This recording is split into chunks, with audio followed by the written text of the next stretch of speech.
We are gathered here to fill you with fear and give you a treat for your ears as we invade your mind with our scary rhymes and some tales that can be gory.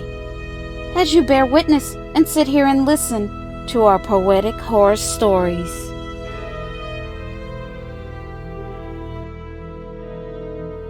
Well, hello.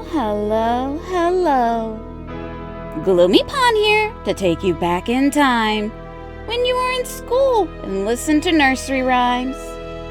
Oh, but these rhymes are not sweet, cute, light, and airy. Our nursery rhymes are dark, creepy, grotesque, and scary. So if you like that, then run to your kitchen, grab you some snacks, and hurry back. Turn up your headphones, iPod, or wireless buds, whatever you put in your ears. And while you are here, won't you be a dear? Go ahead, comment, like, share, and subscribe. You might like it if you try it. And don't forget to ring the bell, so every Friday you are notified. And now on with our 5 special dark nursery rhymes.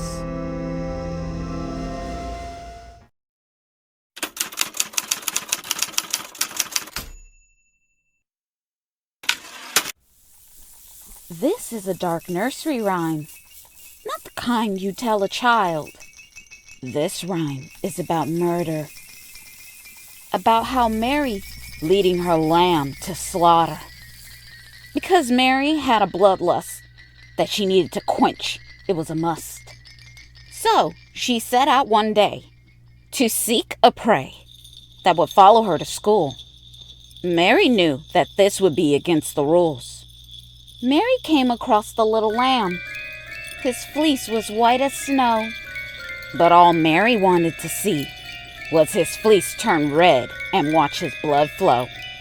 So she came up with a plan to trick the little lamb in believing that she cared. But that poor little lamb should have taken heed and been more aware.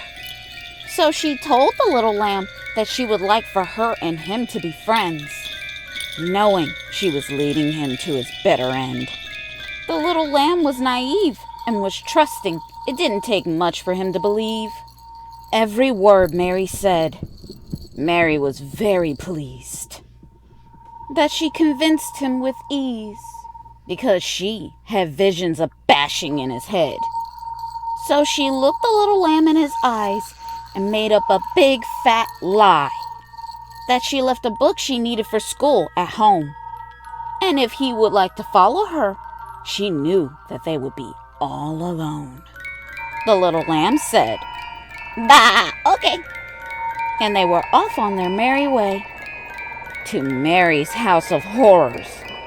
When they arrive, Mary beckons the little lamb, come inside." She closed and locked the door for privacy. And to begin the torture, she checked the windows were secure and that he couldn't leave. She unplugged the phones so he couldn't call 911 for the police. When she felt he was trapped in, her whole demeanor had changed. She jumped on the little lamb with a hatchet in her hand. She started hacking away. When it was over and it was done, she just stood there and watched his blood run. She was happy and delighted with glee because the little lamb's blood was covering his fleece. She felt very satisfied and also justified that she did it again and she got away. But little did she know she was all wrong. But I will save that nursery rhyme for another day.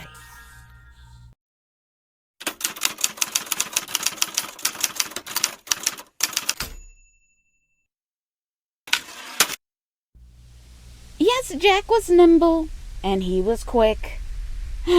Jack used to like to set things on fire with his candlesticks. Jack was a rambunctious child.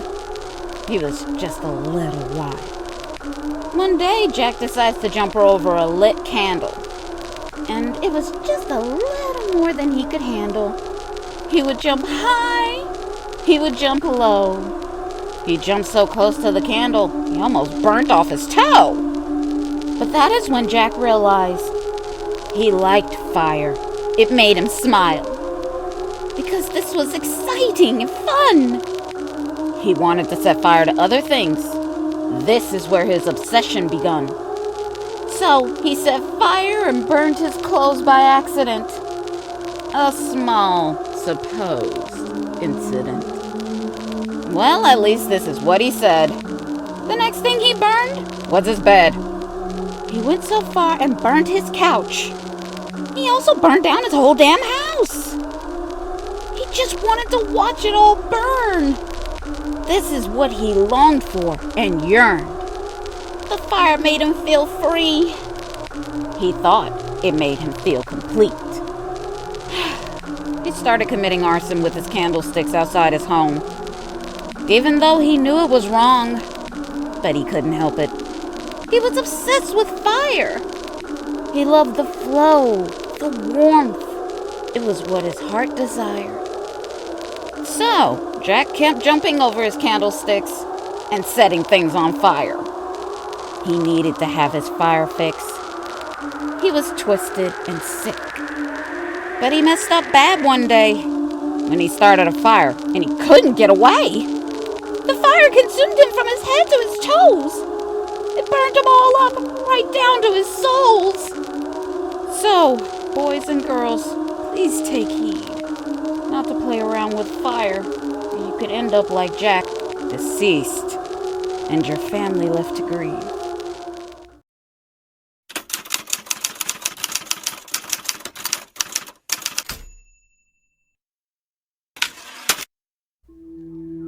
This is a dark rhyme of how Humpty Dumpty didn't just fall. The truth is, he was pushed off the wall. Humpty Dumpty was a sexual deviant, a pervert, and a rotten egg. He was a womanizer and a drunk, and it's not surprising he would come up dead. Humpty Dumpty's favorite place to drink was sitting on the wall, because he could see into the women's dressing room at the mall. He would sit up there spying through the windows just to get his kicks, watching and peeping with his hands in his pants that was unzipped. The women would complain about his staring from his perch, but the cops wouldn't do anything because he was the preacher and on his property, and the wall was part of his church. Besides, they didn't feel he was causing any harm. Yes, he's a dirty old egg, but he's not doing anything really all that wrong. So they would turn the other cheek and just left him to continue to creep and peep.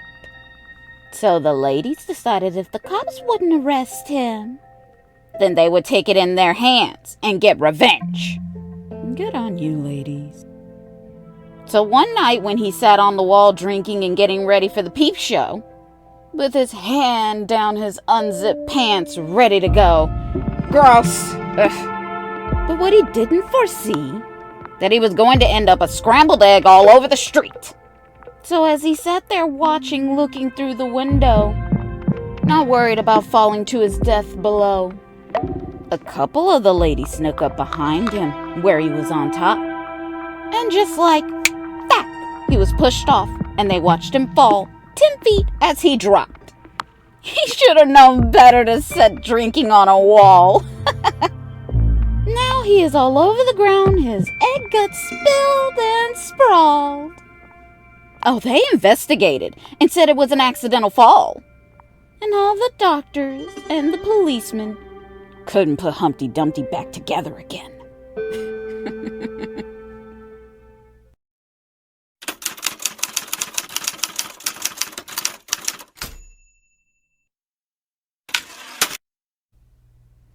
This is a dark nursery rhyme of a Jack and Jill about the reason they fell to their death off the hill. You see, they were two competitive kids. Siblings that tried to outdo whatever the other one did. Everything was a competition. They were always trying to get recognition. Jealousy was always their way, even when they would play. Their mother one day gave them a pail and asked them, "Fetch water from the well." Since it was only one pail, they fought over it, and about who pail. Mama loves me more, Jack said. And that's why you need to get out of my way. No, that's a lie, Jill said. Mother loves me more than you, and this I know for a fact is the truth. Anyway, I'm faster, you'll see. You'll never fetch the water faster than me, Jill said. Okay, Jack said. Let's make a bet and see who can fetch the water at the top of the hill to see who is the best. Okay, Jill said, and they shook on it. Then Jill grabbed the pail. She was quick. Jack quickly caught up to her. He was fast too, because he had on his running shoes. When they made it to the bottom of the hill, they didn't know the hill was big. They had no idea. Not only was the hill big, it was steep. It went on for miles. It ran deep. But they couldn't let the other one know. They felt like it was an impossible task. So Jill grabbed Jack by his pants. Go ahead, are you scared? Jill asked. Jack said, No, I'm not scared. Just getting mentally prepared. They both knew this was going to be a daunting climb. But neither one wanted to let go of their pride. So they started to run up the big, steep hill to see who would be first to fill the pail. They pushed and tried to trip one another. But Jill was the worst. She was out for blood and almost killed her brother. Jack started to think that his sister wants to see him harmed. So he thought he better beware and stay on guard. But they fought like cats and dogs. All the way up the hill till they could move no more. They were both out of breath, sweaty, tired, and a mess. All they both wanted to do was to rest.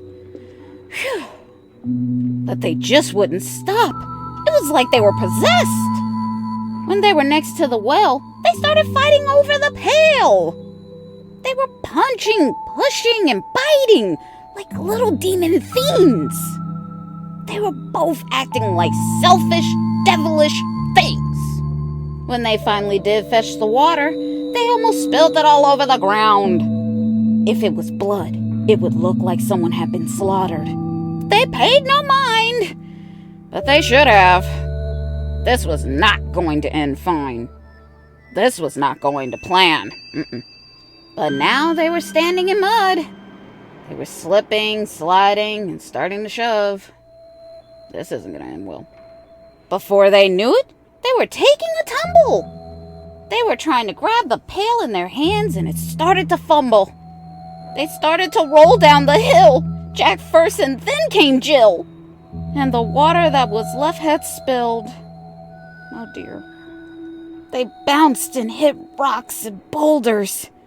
They broke all kinds of bones and their shoulders. I heard one of them had punctured a lung. Oy, I know that couldn't have been fun. By the time they fell all the way down that steep hill, so much of their blood had been spilled. So now you know what happened to Jack and Jill, and how they ended up killing themselves. Broken, bruised, and bleeding at the bottom of a hill. All because they wanted to outdo the other, and to prove that one was loved more by their mother.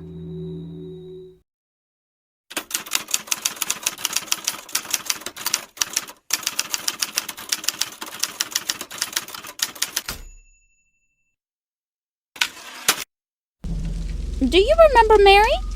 Who thought she was quite contrary? Who wanted her little dark secrets to stay buried? Well, she thought everything was going good. So she went back into the woods to find another little sheep that would follow her around. That's when she came across a little Bo Peep, who had lost her sheep that couldn't be found.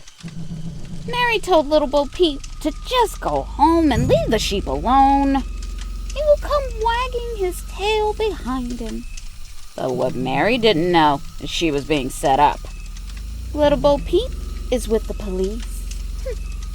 And she was there investigating the missing sheep case as a part of a ring. And the wolf would dress up in sheep's clothing in this sting. Mary should have known eventually that those poor little lambs would be missed. But she got away with this for so long. She was delusional and couldn't foresee this. So Mary started looking for the sheep as she thought about his white fleece and how she needed to see it turn red. With imagery of gore dancing around in her head, she was wide-eyed and surprised when she happened to see the sheep by a tree. She beckons to the sheep, "Why don't you come and follow me? I will take you back to little Bo Peep." The wolf in sheep's clothing turned and gladly followed Mary. But of course, this was a lie. And she had a plan to take the sheep's life. She would slit his throat and watch his blood drain as he slowly died. When she felt they were far away and they were alone without a witness or a soul to be found, she turns around ready to trounce. But the wolf was fast, of course, and able to avert her grab. He jumps back with one good bounce. That is when Mary spotted an axe that was left in a stump that a lumberjack left for the day. Mary grabbed the axe and swinged it at the sheep and screamed, "I'm not letting you get away!" But the wolf was very clever. He knew he needed the upper hand in this endeavor. He sprung out of the sheep's clothing, and he pointed his gun at Mary and said, "Freeze! I'm with the police. You need to drop your weapon." Mary was so full of bloodlust and rage, she didn't listen to the warning. She lifted the axe high over her head. The wolf took aim and shot Mary dead. It was finally all over.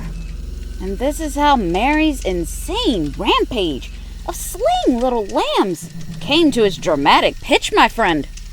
The woods are now safe, and justice was served. The end.